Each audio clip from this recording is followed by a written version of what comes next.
HARFUCH descubre un terrible secreto de Valeria Márquez. Tras allanar la casa de Carlos González.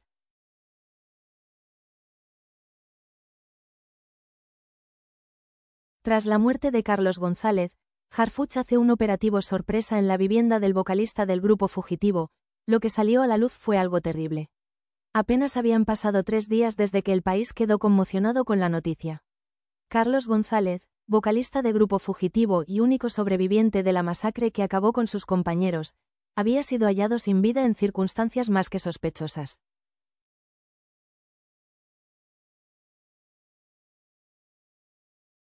El cuerpo fue encontrado en una finca abandonada con señales que la prensa evitó describir por respeto, pero que las autoridades calificaron como altamente perturbadoras. Lo que nadie imaginaba era que esa muerte no sería el final del caso, sino el principio de una verdad aún más escalofriante. Mientras los medios especulaban sobre una supuesta persecución, ajustes de cuentas y pactos silenciosos, Omar García Harfuch, en calidad de coordinador especial de una célula de inteligencia federal, ordenó un operativo de urgencia. La madrugada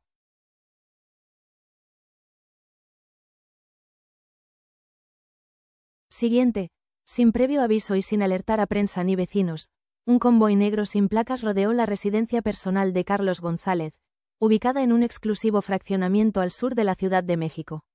Eran exactamente las 5:32 de la madrugada de la mañana. «Acceso autorizado», gritó uno de los agentes y en menos de un minuto la reja de seguridad fue forzada.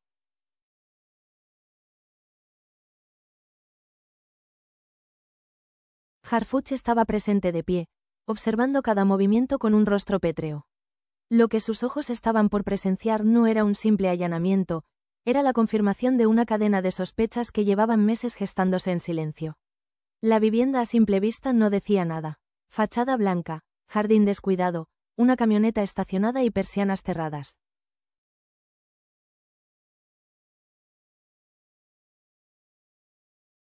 Sin embargo, lo que la hacía peculiar era el nivel de aislamiento, como si nadie hubiera vivido ahí en semanas. Al entrar, lo primero que notaron fue el vacío. La casa estaba casi desmantelada, sin muebles, sin electrodomésticos, sin ropa, sin rastros personales, solo el eco de sus pasos sobre el suelo de mármol. Esto fue limpiado.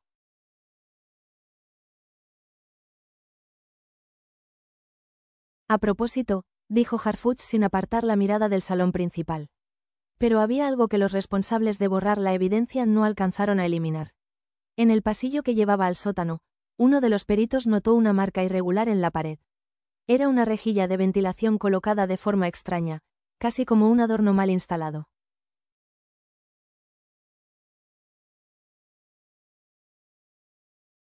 Cuando intentaron moverla, descubrieron que era en realidad una puerta oculta sellada con tornillos desde dentro. Tras forzarla con cuidado, lo que apareció fue una escalera angosta que descendía a una habitación subterránea. El aire estaba enrarecido, cargado y un leve olor a humedad mezclado con cera derretida se impregnó de inmediato en los trajes de los agentes.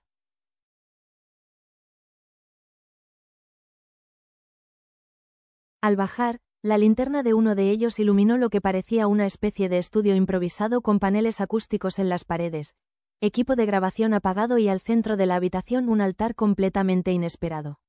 No era un altar religioso común.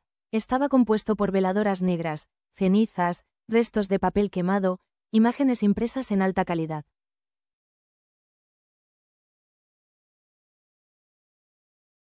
Y al fondo, presidiendo el altar, una fotografía grande de Valeria Márquez, la influencer asesinada semanas antes en un salón de belleza. El rostro de Valeria aparecía adornado con símbolos hechos con marcador rojo, círculos, cruces, líneas en espiral.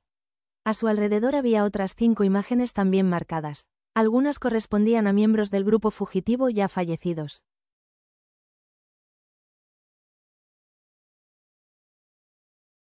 Otras eran rostros aún no identificados por los agentes. Pero lo más desconcertante fue lo que había detrás del altar. Una pizarra con una lista escrita a mano, 8 nombres alineados con fechas y cruces rojas al lado. 6 de esos nombres ya estaban tachados. Carlos González era el sexto. Harfuch guardó silencio. Observó la lista durante largos segundos antes de sacar su móvil y tomar una fotografía sin decir una palabra.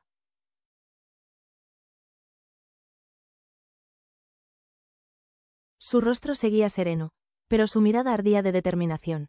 No se toca nada. Todo esto se documenta. Fotografías, huellas, ADN, lo que sea necesario. Aquí hay más que superstición. Aquí hay una red. Al revisar más a fondo, los agentes hallaron 3 discos duros, 2 USB escondidas en una ranura de la pared y una caja metálica cerrada con candado que aún no habían logrado abrir.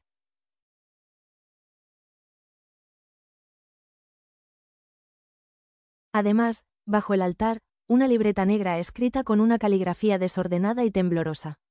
Fragmentos inconexos, frases como ella descubrió más de lo que debía. El club ya no es seguro. Los están eliminando uno por uno y Valeria fue solo el principio. La evidencia apuntaba a que Carlos vivía en paranoia ocultando algo que claramente lo superaba.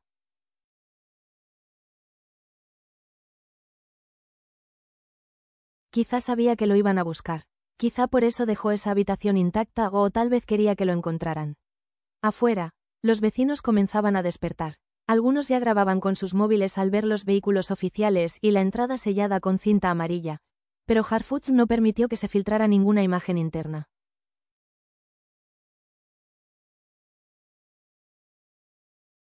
No se filtra nada. No aún, ordenó.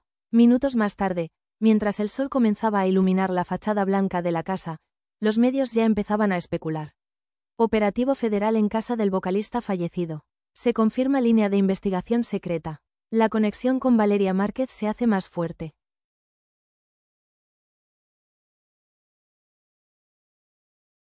Pero lo que no sabían era que ese operativo acababa de destapar un sótano lleno de sombras y el principio de una lista. //. Y mientras las veladoras se apagaban lentamente en el altar oculto, los agentes solo pensaban una cosa. ¿Quién más estaba en esa lista y seguía con vida? La madrugada aún no había terminado cuando Harf recibió la llamada más inquietante del día.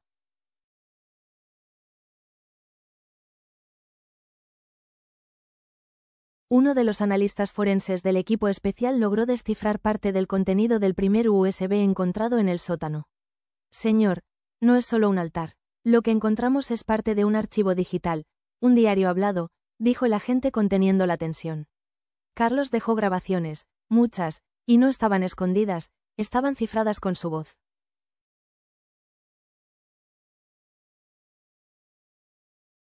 Harf llegó sin perder tiempo a las instalaciones del búnker donde analizaban la evidencia recolectada. El silencio era absoluto. Una sala entera, oscura, con pantallas iluminadas proyectaba la imagen congelada de Carlos González frente a una cámara con el rostro demacrado y la voz quebrada. El técnico presionó play.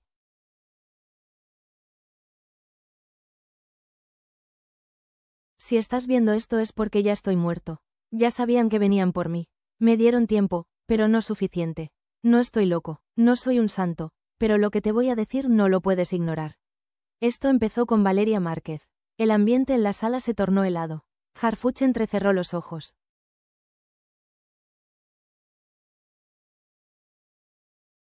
La conexión era real. Ella no murió por azar. Ella supo algo que no debía saber. Lo grabó, lo guardó y lo pagó caro. Desde que nos presentaron en aquel evento privado en Baja California, ella me hizo preguntas que ningún influencer debería hacerle a un músico. Me preguntó por el club, por las reuniones en las que no había celulares, por los paquetes que llegaban sin etiquetas y lo peor, me preguntó por los otros desaparecidos.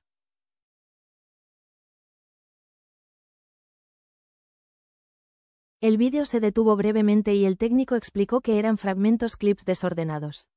Pero había algo más. La segunda parte del vídeo contenía nombres codificados alias direcciones. Uno de ellos fue suficiente para encender todas las alertas. Ese nombre, dijo Harfuch, lo escuché durante una operación en 2022.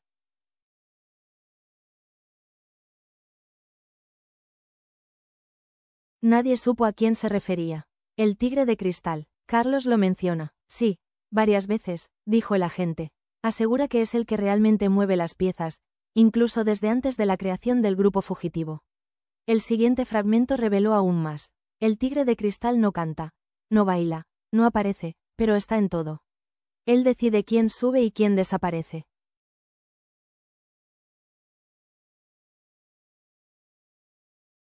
Él protegía el club, el de Monterrey, donde escondimos los 3 toneladas.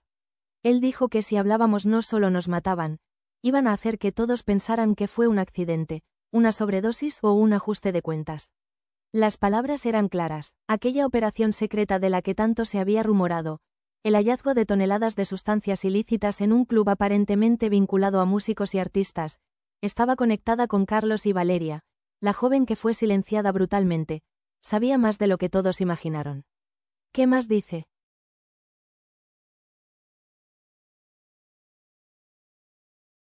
Preguntó Harv. El técnico vaciló antes de responder. Dice que la lista que tenía escrita en la pizarra no es una lista de víctimas, es una lista de testigos sellados. En otras palabras, todos ellos sabían algo. Todos murieron después de hablar o de amenazar con hablar. Los nombres eran conocidos en el medio musical y del entretenimiento.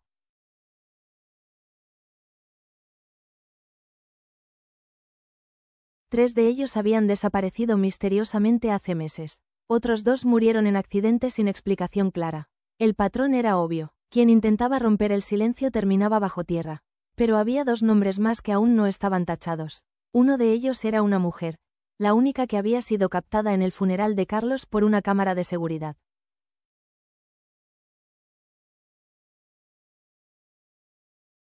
Harfuch pidió congelar el vídeo del funeral. La sombra que apareció junto al féretro y desapareció misteriosamente era ella. El segundo nombre era aún más desconcertante. Un funcionario público local que años atrás había fungido como patrocinador de eventos musicales en el norte del país. Nadie lo relacionaba con nada oscuro.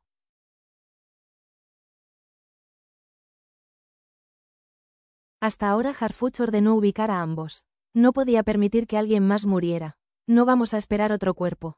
Esta vez llegamos antes. Mientras tanto, en los medios el operativo ya era noticia nacional. Aunque Harfuch había intentado mantenerlo bajo perfil, la magnitud del hallazgo en la casa de Carlos ya era imposible de ocultar.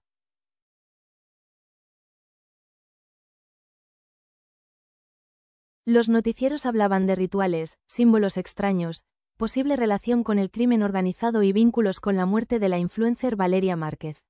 Lo que aún no sabían era que todo eso era apenas la punta del iceberg. En paralelo, un agente infiltrado de nombre clave, Centauro, envió una alerta desde Monterrey.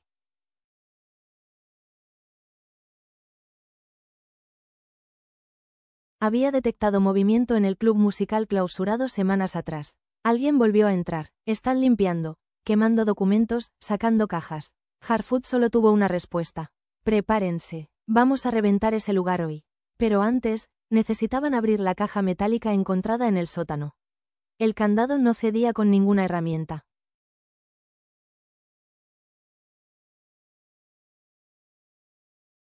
Finalmente optaron por un soplete controlado. Lo que había dentro era peor de lo que imaginaban.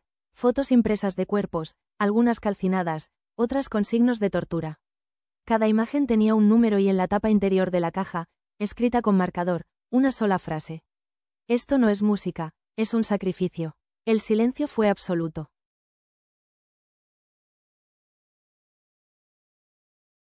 Incluso los agentes más experimentados se quedaron sin palabras. Aquello ya no era un simple caso de corrupción o encubrimiento. Era una red perversa que usaba el espectáculo como fachada para crímenes impensables.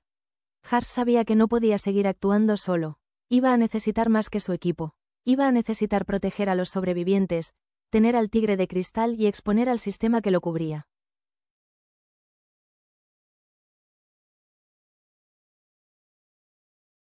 Pero el reloj avanzaba y mientras tanto, la única mujer que quedaba en esa lista seguía desaparecida. O quizás ya estaba siendo perseguida también. La noche cayó como un velo sobre la ciudad de Monterrey. En los alrededores del antiguo club musical, el mismo donde meses antes se había decomisado más de 3 toneladas de sustancia ilícita, la tensión era casi irrespirable.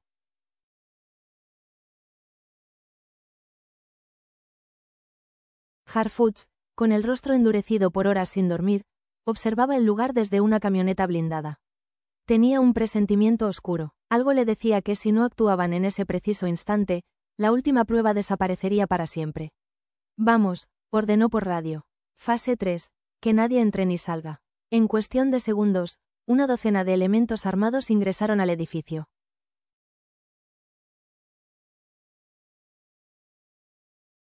Lo que encontraron adentro superó todo lo que habían visto antes. Una sala subterránea oculta bajo trampas falsas albergaba una especie de teatro improvisado.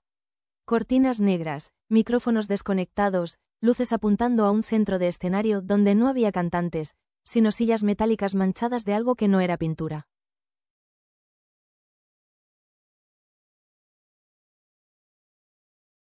A un costado, cámaras de grabación antiguas cubiertas con fundas rojas.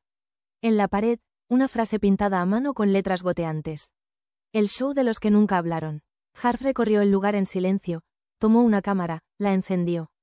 Lo que vio era imposible de borrar de su mente.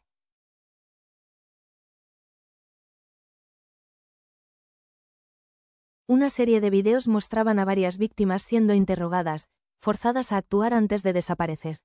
No era solo una red de distribución ilegal, era una maquinaria de coerción, un sistema de control y castigo. Pero justo cuando parecía que no podía haber más sorpresas, uno de los agentes encontró un compartimento oculto tras una falsa pared.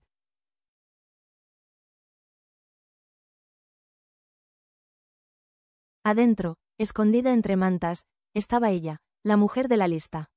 La sombra del funeral está viva, gritó el agente. La mujer fue trasladada inmediatamente al cuartel. Estaba deshidratada, en shock, pero consciente. Se identificó como Rocío Castañeda, expareja sentimental de uno de los miembros originales del grupo fugitivo.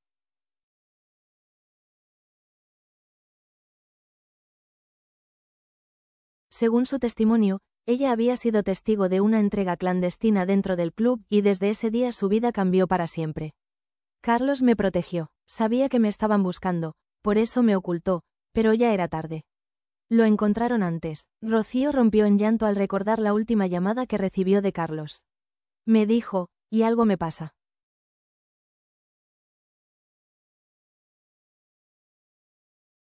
Corre, no mires atrás y no abras la caja hasta que veas en las noticias que estoy muerto.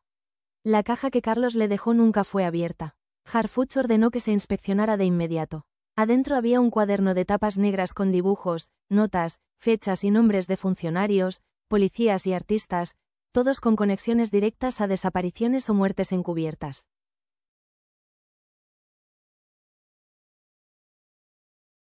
Era un mapa de corrupción, pero lo más escalofriante estaba al final del cuaderno. Una hoja arrancada pegada con cinta con una sola pregunta escrita a mano. ¿Quién protege al tigre de cristal? La pregunta resonó como un eco dentro de Harfuch, porque aunque había capturado evidencia, testigos y redes enteras, nadie, absolutamente nadie, sabía la verdadera identidad del tigre.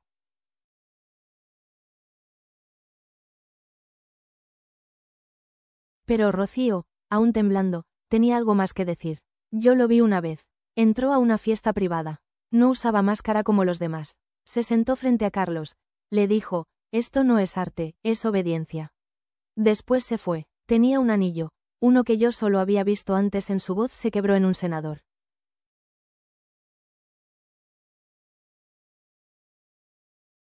La revelación fue devastadora. La red llegaba hasta las esferas más altas del poder político. Harfuch sintió que el peso del país entero caía sobre sus hombros. Lo que tenían ya no era solo una investigación criminal, era una bomba de tiempo que si se revelaba sin cuidado podía destruir carreras, estructuras, incluso vidas inocentes.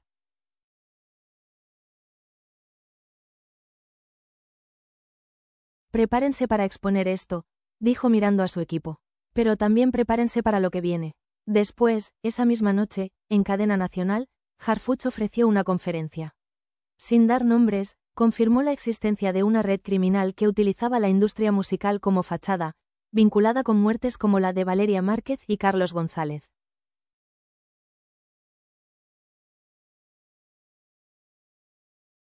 Habló de los hallazgos del club de las grabaciones, pero omitió una sola cosa, el nombre del tigre de cristal, porque sabía que aún no era seguro, porque aún había piezas en movimiento, porque exponerlo sin pruebas irrefutables era firmar su propia sentencia. Mientras tanto, Rocío fue enviada a un lugar seguro. Su identidad fue protegida y Harfuch preparó un operativo de nivel federal para lo que vendría después, la caza del verdadero responsable.